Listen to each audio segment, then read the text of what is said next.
যুক্তরাষ্ট্র ও ইসরায়েল ইরানের ওপর যে হামলা করেছে এবং ইরান যে প্রতিরোধ করছে তার আজকে তৃতীয় দিন। তো এর ভিতরে প্রথম হামলায় মানে প্রাথমিক যে দিন মানে 24 ঘন্টার ভেতরেই ইরানের ইনফ্রাস্ট্রাকচারের ম্যাসিভ ক্ষতি হয়েছে এবং আপনারা ইতিমধ্যে অবগত আছেন যে তাদের যে সুপ্রিম রিলিজিয়াস লিডার যিনি শিয়া ধর্মগুরু এবং ইরান একটি শিয়া প্রধান দেশ,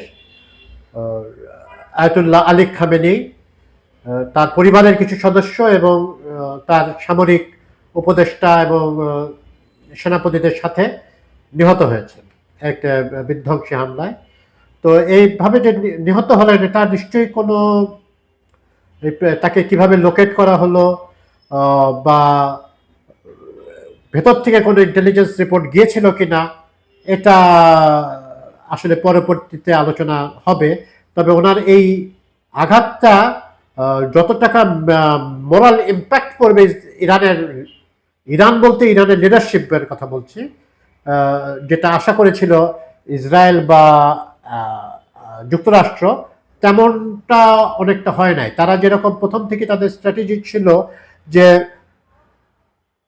ইয়ে করবে, তারা আশেপাশের দেশে তারা বলছে যে বাহরাইন, সৌদি আরব, কাতার এরকম বেশ কয়েকটি দেশে, ইউএই এরকম বেশ কিছু দেশে যে তারা কন্টিনিউয়াস মিসাইল, বৃষ্টির মতো মিসাইল ছুটছে এবং গতকাল ইসরায়েলের জেরুজালেমের কাছাকাছি একটি শহরে বেন ইয়ামেত বা এরকম নামের একটি শহরে হামলায় 5 জন ইসরায়েলি বেসামরিক নাগরিক নিহত হয়েছেন।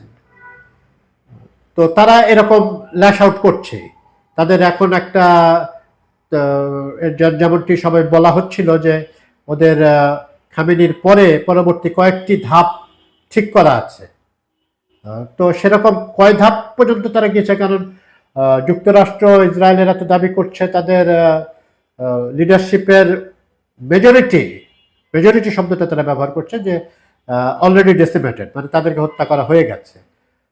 তো এবং এটাও এখন অনস্বীকার্য যে ইরানের ভেতরেই একটা বেশ বড় জনগণের অংশ তারা এই আক্রমণটিকে এক হিসেবে মন্দের ভালো হিসেবে সমর্থন করছে। কারণ খামেনি এবং তার নেতৃত্ব অনেকের মতেই, অনেক ইরানির মতেই যে তারা দেশের জনগণের উপরে নির্যাতন নিপীড়ন চালিয়ে গেছেন। আমরা বাহ্যিকভাবে যা বাইরের থেকে যা দেখেছি যে সেটা একেবারে অসত্য বলে যে একটা ডিসকন্টেন্ট ইরানে আছে এটা ইয়ে করে বলা মানে উড়িয়ে দেওয়ার মতো কিছু নয়। আমিও ব্যক্তিগতভাবেও দেশের বাইরে যেসব ইরানিয়ানদের সাথে কথা বলেছি তাদের অনেকের ভেতরে অনেক আগের থেকেই 15-20 বছর আগের থেকেই তাদের ইরানের এই রেজিমের উপরে এক ধরনের অনাস্থা তৈরি হয়েছে। কারণ শাহের আমলে আপনারা জানেন যে ইরানের যে নাগরিক যে অংশটি তারা বেশ লিবারাল ছিল। আবার অন্যদিকে এটাও সত্যি যে আয়াতুল্লাহদের সমর্থনেও একটা বিরাট অংশ কাজ করছে, মানে সমর্থন করছে তাদের, এবং তারা মানে রেডি টু ডাই ফর, মানে তারা যেটা বলছে তাদের মাতৃভূমির জন্য অতটা না হলেও তাদের ধর্মের জন্য তারা যে আদর্শে বিশ্বাস করে সেটার জন্য তারা আছে। কিন্তু এখানে ব্যাপার হচ্ছে আক্রমণটা করতে তাদের হচ্ছে কারণ কোনো গ্রাউন্ডে কোনো ট্রুপস নাই, আমেরিকানও কোনো সৈন্য নাই, যাদের মানে বুটস অন গ্রাউন্ড নাই, ইসরায়েলিও কোনো সৈন্য নাই।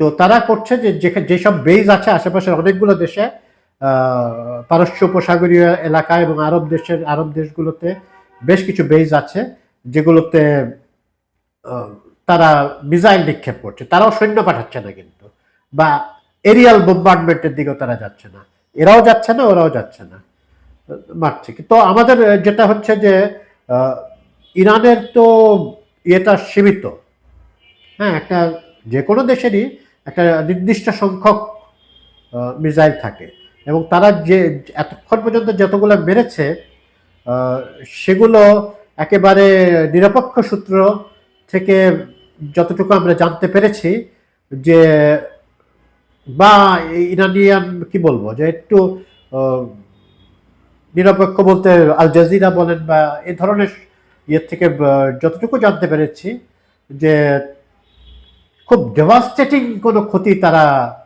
করতে পারে নাই, কিন্তু তারা মারছে এবং এটা অবশ্যই তাদের একটা ভীত সন্ত্রস্ত করে তুলছে।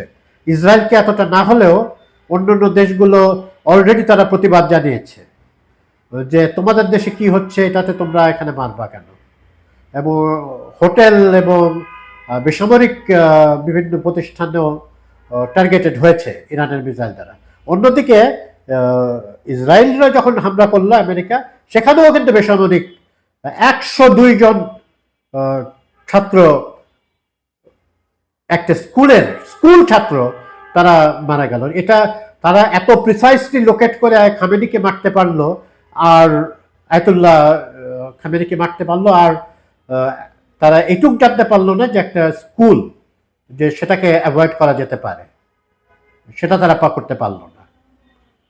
তো এটাও হয়তো আতঙ্ক সঞ্চারের জন্য, যুদ্ধে তো কি বলে সবকিছুই নষ্ট হয়ে যাবে। আরো একটা কথা, যে এখানে দুই পক্ষ, বিশেষত ইরানের বিভিন্ন প্রোপাগান্ডা চলছে।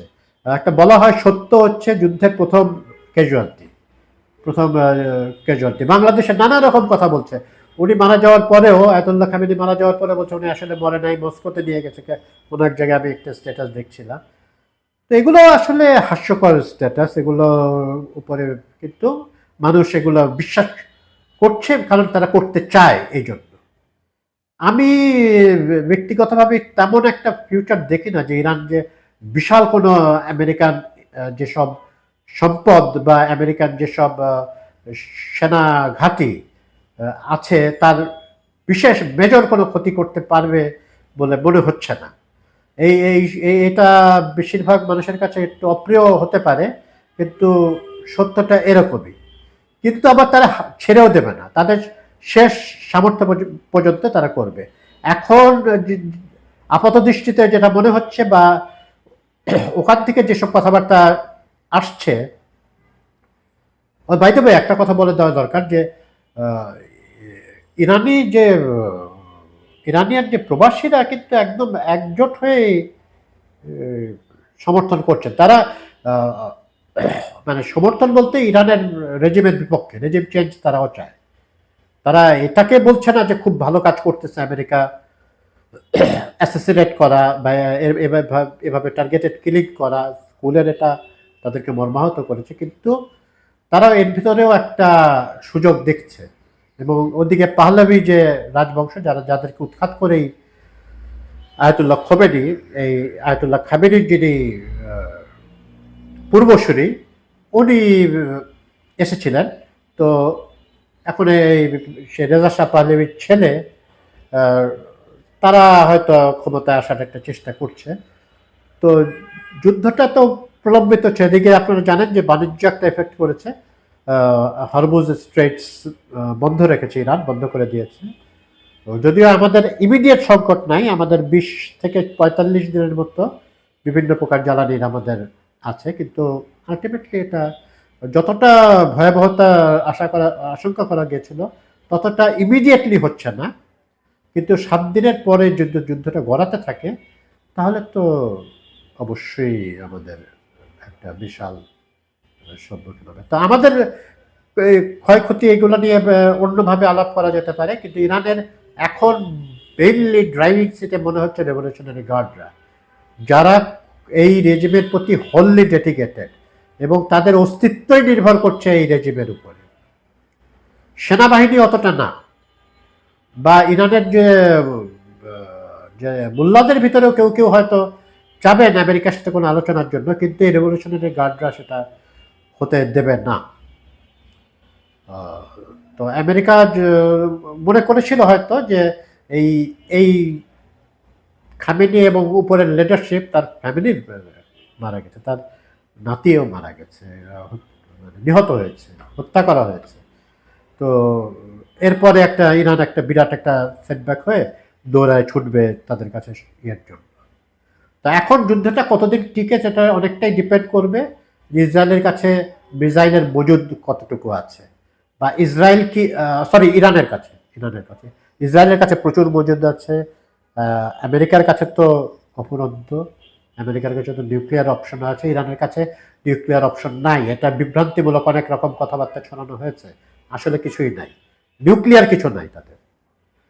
এবং ইন্টারকন্টিনেন্টাল ব্যালিস্টিক মিসাইলও ইরানের কাছে নাই, যেখানে বসে তারা আমেরিকাতে হিট করবে তেহরান থেকে লঞ্চ করে বা বন্দর আব্বাস থেকে লঞ্চ করে, ওটা সম্ভব হবে না। তা এটার উপরে কতটা মজুদ আছে, কতটা এটার উপরে যুদ্ধ স্থায়িত্ব নির্ভর করবে। অথবা তারা তাদের তো লক্ষ লক্ষ সৈন্য আছে, বিভিন্ন আর্মার্ড ক্যারিয়ার্স আছে, ট্যাঙ্কস আছে হাজার হাজার, তো এগুলো নিয়ে তারা কি তাদের পার্শ্ববর্তী দেশগুলোতে যাবে যেখানে আমেরিকান ইন্টারেস্ট আছে কিনা, সেটাও দেখার বিষয় আছে। আবার তাদের হুথি বা হিজবুল্লাহ, এরা কিন্তু এদের গত যে গ্রীষ্মকালীন 2025-এর গ্রীষ্মকালে যে যুদ্ধটা হলো জুন মাসে, তাতে এদের ক্ষমতা অনেকটাই কমে আসছিল, তারা কতটা রিকভার করতে পেরেছে সেটাও দেখার বিষয়। কারণ ইরানের পক্ষে কোনো দেশ আসলে ওইভাবে আসবে না। তাদেরকে যথেষ্ট উস্কানি, মানে ইরানিয়ান রেজিমকে যথেষ্ট উস্কানি দিয়েছিল চায়না এবং রাশিয়া। তারা কেউই তেমন কিছু ভার্বাল প্ল্যাটিটিউড ছাড়া তারা তেমন কিছু ইয়ে করে নাই, ইরানের পক্ষে কোনো কংক্রিট কোনো কিছু তারা করে নাই এবং করবেও না, বা করবে বলে এখন পর্যন্ত যা বোঝা যাচ্ছে তাতে মনে হয় না তারা তারা এরকম কিছু করতে যাচ্ছে। তো যতদিন যুদ্ধ দীর্ঘায়িত হবে, বিশ্বের তো হবেই, ইরানের মানুষ মারা যাবে, অন্য অন্য আশেপাশের দেশগুলোতে অলরেডি একজন বাংলাদেশি মারা গেছেন আমরা শুনলাম, যে ইউএইতে, এরকম মানুষ মারা যেতে থাকবে। আর যদি আমার ধারণা আপাতত অন্তত ইসরায়েল রেজিম চেঞ্জ না হওয়া পর্যন্ত, যদি হয় আর কি, আমেরিকান সোলজার এখানে যাবে, নামবে, বা ইসরায়েলি সোলজার এখানে, ইসরায়েলি সোলজাররা বিভিন্ন স্ট্র্যাটেজিক কারণে একটা মুসলিম দেশে তারা নামবে না, মানে অকুপেশনের উদ্দেশ্যে নামবে না। আর ইরান তাদের স্ট্র্যাটেজি কি অব্যাহত রাখতে পারবে, সেটা একটা আমার ধারণা আর 2-1 দিনের ভিতরে এটা ক্লিয়ার হয়ে যাবে। তৃতীয় দিন চলছে যুদ্ধের, তো 5 দিন যদি অতিবাহিত হয় তখন বোঝা যাবে ইরানের পজিশনটা কি। তারা যদি if they want to take the battle to Doha, Bahrain, ইউএইতে ওরকম কি ঘাঁটি আছে জানি না আমি, যেসবটা তারা বুর্জ খলিফার কাছে একটা ইয়ে করেছে, এটা হয়তো স্ট্র্যাটেজিক্যালি কেন করেছে, সবই সিভিলিয়ান টার্গেট। তারা একটা হোটেলের অ্যাটাকের পরে বলেছে যে বেস থেকে পালিয়ে নাকি সৈন্যরা হোটেলে আশ্রয় নিয়েছে, এটা কি ইন্টেলিজেন্সের ভিত্তিতে বলেছে তা জানা যাচ্ছে না। তো অন্যদিকে আবার শিয়া সন্নির একটা ব্যাপারও এখানে আসছে। আরবরা মেইনলি শিয়া, সরি সুন্নি, বাহরাইনে প্রচুর প্রচুর শিয়া আছেন, কিন্তু ওনারা মূলত ওনাদের অতটা এদের মতো ইরানের মতো এতটা না, জজবা আলা সুন্নি না, শিয়া নন ওনারা। এবং ওনাদের যে রাজা বাদশাহ সে সুন্নি। ইরাকের কোনো পজিশন নাই, শিয়া দেশ, তারও শিয়া প্রধান দেশ রাদারাই শুনছে, তাদের নেই। আবার ইরানের ভেতরে তো কুর্দিদের নিয়ে সমস্যা আছে, তাদের ভেতর যারা প্রগতিশীল অংশ তারা তো এই মোল্লাতন্ত্রের অবসান চায়। তো পরিস্থিতি বেশ ঘেটে গেছে, এটা জটিলতর আকার ধারণ করছে। এবং এটাও মনে রাখতে হবে, যদি খামেনিকে তারা মারতে পারে প্রথম দিনেই, তারা যে কাউকে মারতে পারবে। এর আগেও আমরা দেখেছি রেভলিউশনারি গার্ডের চিফকে মেরেছে, ইরানের আগের যে রাইজি ছিল যে প্রেসিডেন্ট, তাকে একটা দুর্ঘটনা দেখে এটা ধারণা করা হয় ইসরায়েলের এই কাজ, যে কাউকে মারতে পারবে। তো এইটা কতদূর পর্যন্ত ইরান নিতে পারবে, বেশি দূর পর্যন্ত পারবে বলে কি মনে হচ্ছে আপনাদের? দেখা যাক।